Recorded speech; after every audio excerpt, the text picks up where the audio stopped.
Le ministre de la Santé a rappelé ce matin les mesures préventives et les mesures de protection. Parmi ces mesures, la réglementation de la vente de pain et de pâtisserie avec un projet de décret dans les boulangeries par endroit.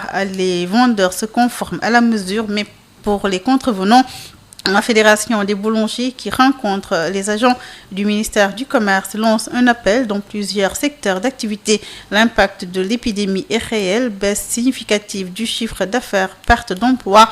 Le ministre du Travail annonce des mesures pour soutenir les secteurs les plus touchés comme l'hôtellerie, le commerce, le tourisme et le transport. Et une initiative saluée par la CSA, Confédération des syndicats autonomes, qui s'inquiète cependant pour les secteurs déjà à l'arrêt. Le sport et info écho avec Rapsa Inimanouane complète ce journal mis en onde par Alun Badara Sosé.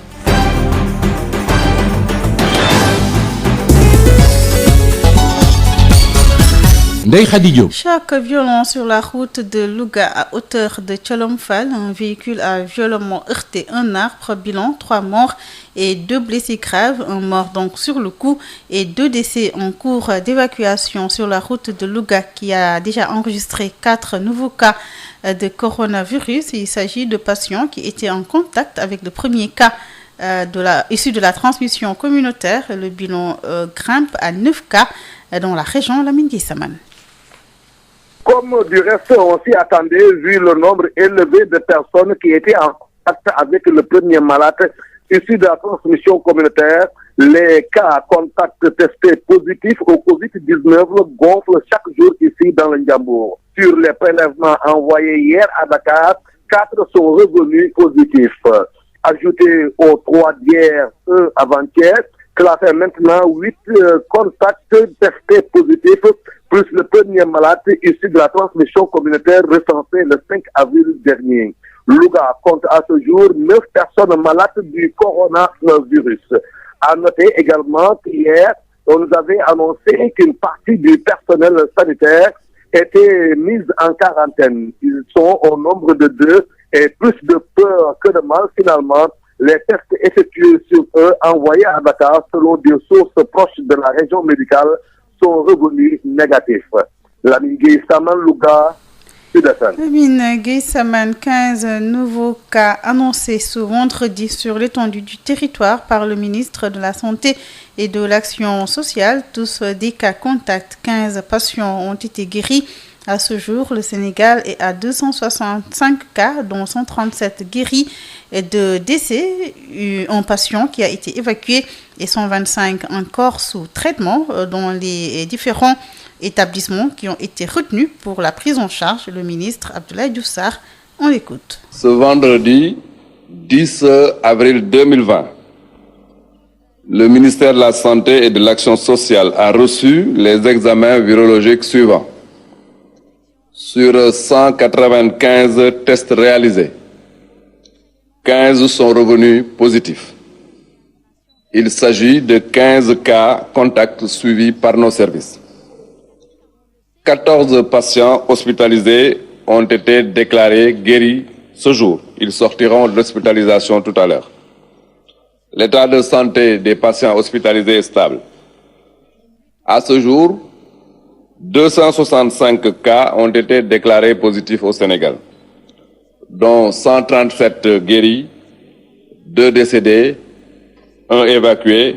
Par conséquent, nous avons 125 patients sous traitement dans nos hôpitaux. Le ministère de la Santé et de l'Action sociale exhorte les populations au respect strict des mesures de prévention individuelle et collective. À Vélingara, le district sanitaire qui est coincé entre 3 pays limitrophes veille au grain. Nous écoutons Dr Omar Sané qui magnifie la collaboration avec les forces de défense et de sécurité. Nous y reviendrons peut-être avant la fin de cette édition. Ce vendredi, le ministère du Commerce rencontre les boulangers pour discuter de la distribution du pain dans notre pays. Le Conseil des ministres a déjà adopté un projet de décret relatif aux activités de distribution et de vente des boulangeries et des pâtisseries. Selon le directeur du commerce intérieur, l'objectif c'est d'assainir le secteur et d'identifier les acteurs pour mettre à la disposition des consommateurs un prix un pain de qualité et à un prix accessible. Ousmane Baye, joint par Habsa Elimanouane. Le secteur de la boulangerie traverse des difficultés de plusieurs ordres ces dernières années, difficultés qui ont fait que l'État du Sénégal a travaillé sur un programme d'assainissement en rapport avec tous les acteurs impliqués. Ces travaux nous ont valu la signature d'un décret le 31 décembre 2019 qui réglemente le secteur de la boulangerie, tout ce qui est activité de production et de distribution de la boulangerie. Nous avons commencé à mettre en œuvre ce décret d'application par la dissuasion de la vente du pain dans des espaces non conformes. Nous pouvons en citer les boutiques. Et lorsque nous avons démarré ce travail, on s'est rendu compte que la distribution du pain se heurtait à quelques perturbations de plusieurs ordres. Déjà, il y a des zones où le pain n'était pas très disponible, mais également aussi il y a des acteurs qui commencent à s'impliquer dans la distribution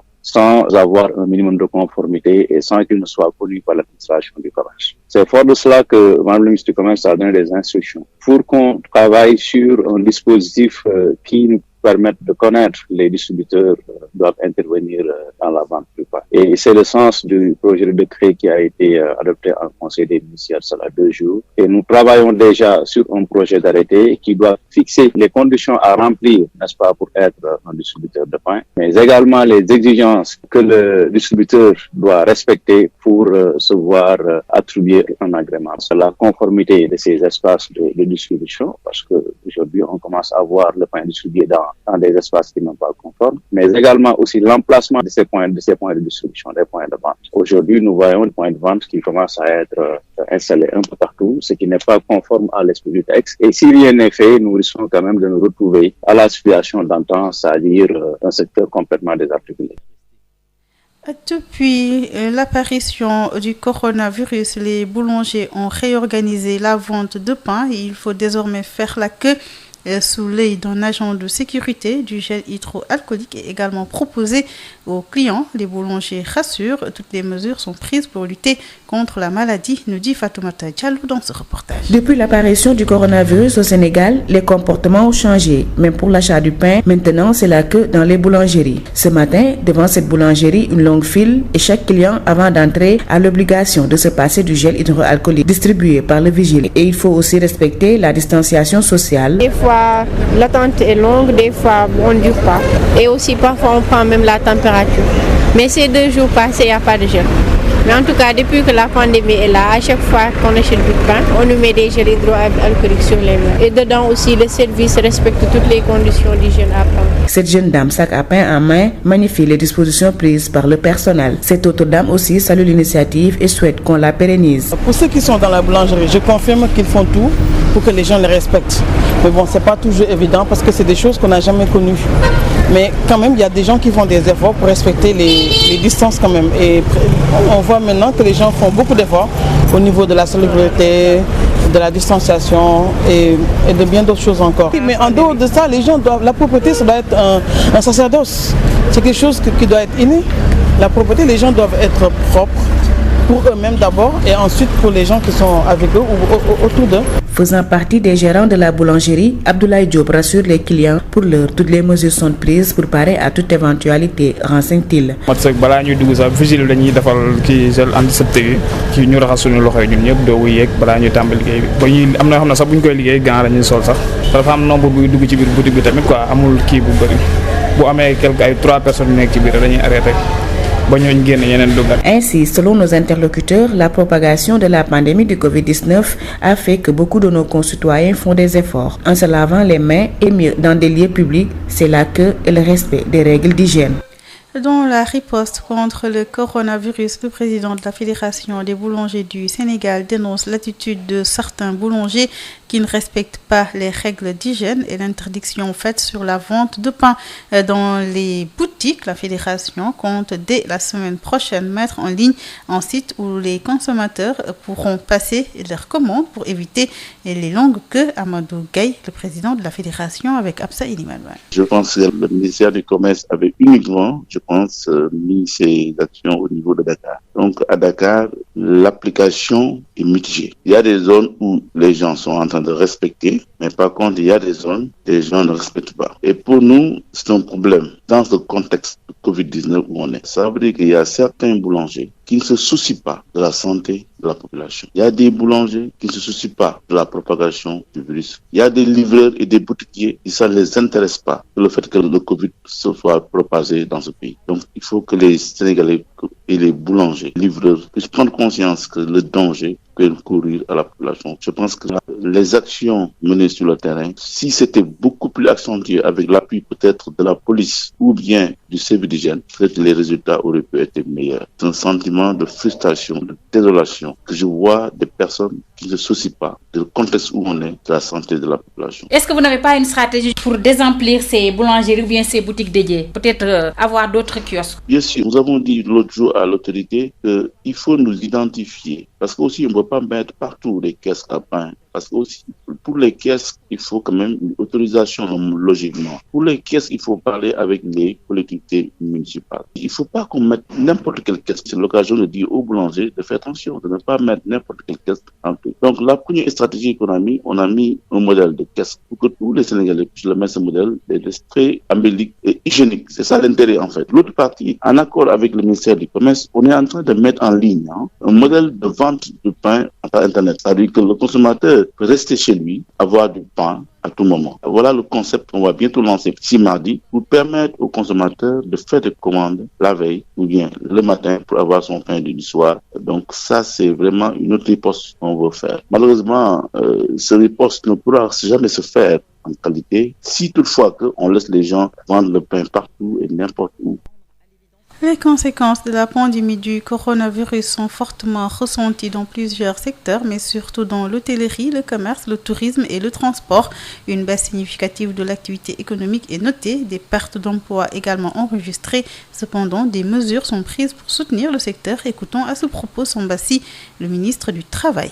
L'ordonnance numéro 1/2020 vise, dans les limites de la durée de la loi d'habilitation, d'une part, à interdire le recours au licenciement et d'autre part, à garantir un revenu aux travailleurs mis en chômage technique. En substance, l'ordonnance comporte les mesures ci-après. Premièrement, interdiction durant la pandémie du Covid-19 et dans les limites de temps de la loi d'habilitation de tout licenciement autre que celui motivé par une faute lourde du travailleur. Deuxièmement, obligation pour l'employeur, afin d'éviter le chômage technique, de rechercher avec les délégués du personnel des solutions alternatives telles que la réduction des heures de travail, le travail par roulement, l'anticipation des congés payés, le redéploiement des personnels, le travail à temps partiel. Troisièmement, garantie d'une rémunération pour le travailleur en chômage technique, qui ne saurait être inférieure ni au SMIC, ni à 70% de son salaire moyen net des 3 derniers mois d'activité, en contrepartie de mesures d'accompagnement de l'État au profit de l'employeur. Enfin, quatrièmement, obligation pour le travailleur en chômage technique de rester à la disposition de l'employeur pour d'éventuels travaux ponctuels. Telle est l'économie de l'ordonnance prise par M. le Président de la République pour préserver les emplois dans le secteur privé. La CSA approuve cette décision du chef de l'État, mais il faut un suivi rigoureux pour l'application dans les différents services. Mais le secrétaire général de la Confédération des syndicats autonomes émet des inquiétudes et interrogations pour les secteurs à l'arrêt. Eliman Diouf, secrétaire général de la CSA, avec Issegnan. Nous remercions le président de la République par rapport à cette décision dans le premier acte qu'il a posé par rapport à la pandémie.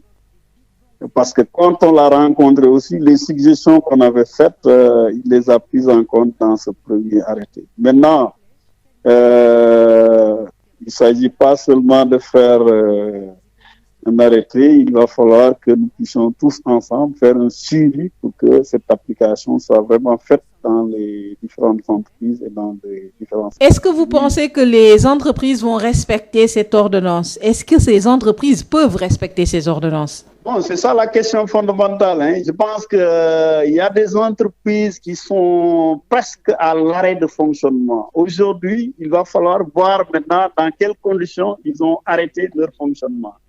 Est-ce qu'ils ont mis en chômage technique le personnel avec cette proposition au moins de payer le mois de mars et d'aller vers une proposition de payer 110% des salaires pour le mois d'avril, mai?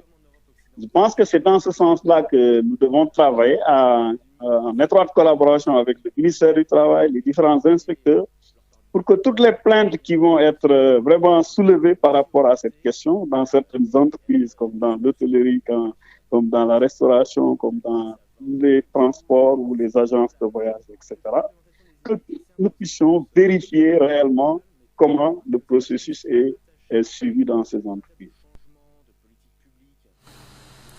Tout de suite, le sport. Football avec le coronavirus, la Fédération sénégalaise de football a décidé d'annuler les coupes du Sénégal et de la Ligue, une décision très sage selon notre confrère de l'agence de presse sénégalaise. À l'impossible, nul n'est tenu, a dit Salif Diallo au micro de El Hadj Malick Ndiaye. À l'impossible, nul n'est tenu. En fait, oui, cette année, on aura de toute façon une saison tronquée. Par mesure de prudence, par anticipation, oui, je pense que la Fédération a raison de diminuer les matchs à jouer. Je pense que tout le monde réfléchit à la solution par rapport à ce coronavirus-là. C'est une pandémie, personne ne sait quand ça va se terminer. On espère le plus tôt possible.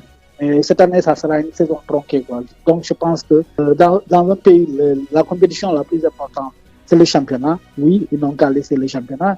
Puis les autres compétitions, ils vont arrêter ça.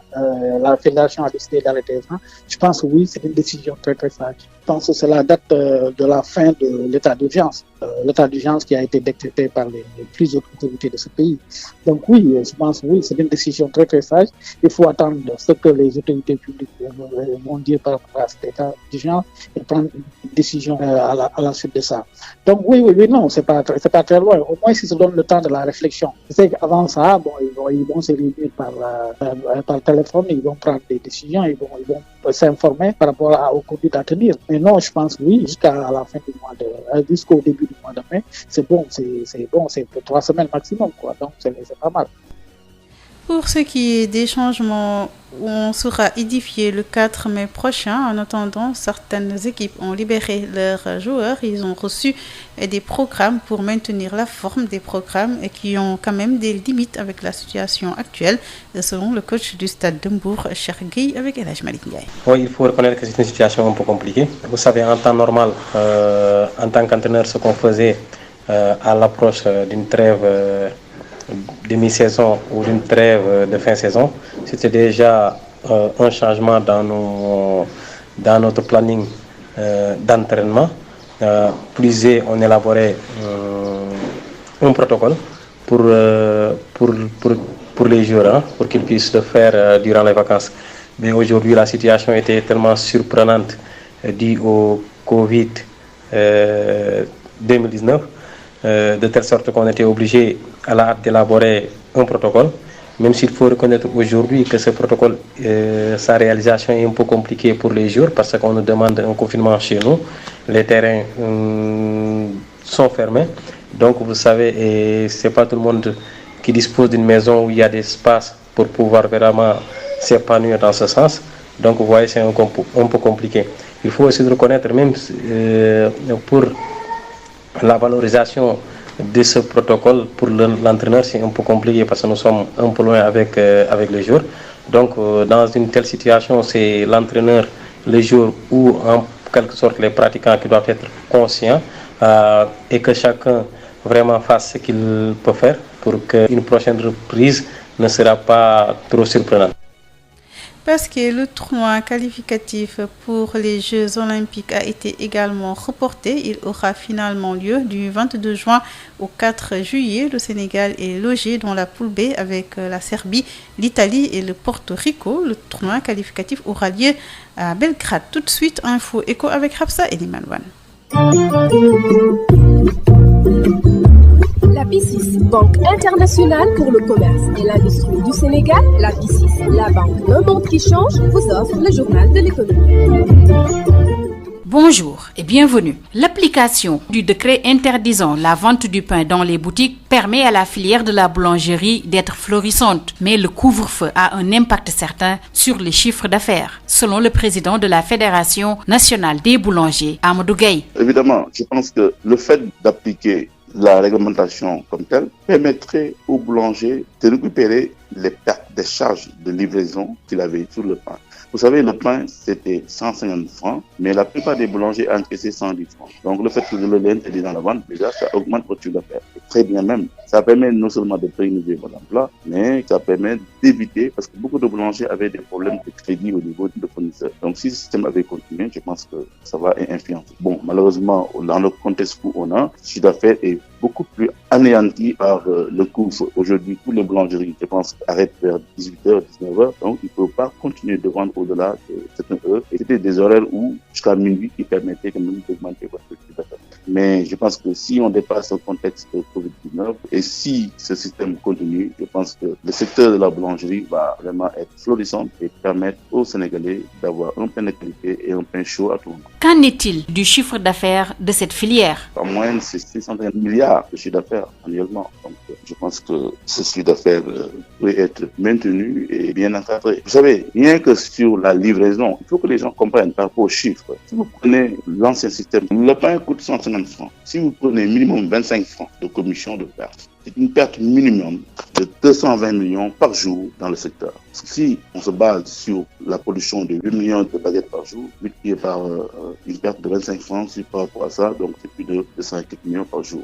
Donc si vous prenez uniquement le cas de Dakar, c'est plus de 5 millions de production de baguettes. Donc tous ces éléments-là en sorte qu'il y avait beaucoup de pertes. Et cet argent-là de livraison ne restait pas dans ce pays-là, la plupart. Sortait du Sénégal. Donc il faudrait quand même qu'on mesure à sa juste valeur l'importance de l'application du décret, que non seulement il y avait des sorties de devises au niveau de la livraison. Ça, c'est indéniable. Beaucoup de sorties de devises. C'est plus de 250 millions par jour par rapport uniquement à la livraison. Donc, il faut quand même qu'on fasse attention. Le journal de l'économie, c'est fini. Merci de nous avoir suivis. La BICIS, Banque internationale pour le commerce et l'industrie du Sénégal, la BICIS, la banque d'un monde qui change, vous a offert le journal de l'économie. 3 morts et 2 blessés graves. Un véhicule a violemment heurté un arbre à Tcholomfal, région de Louga, qui a enregistré 4 nouveaux cas de coronavirus. Alors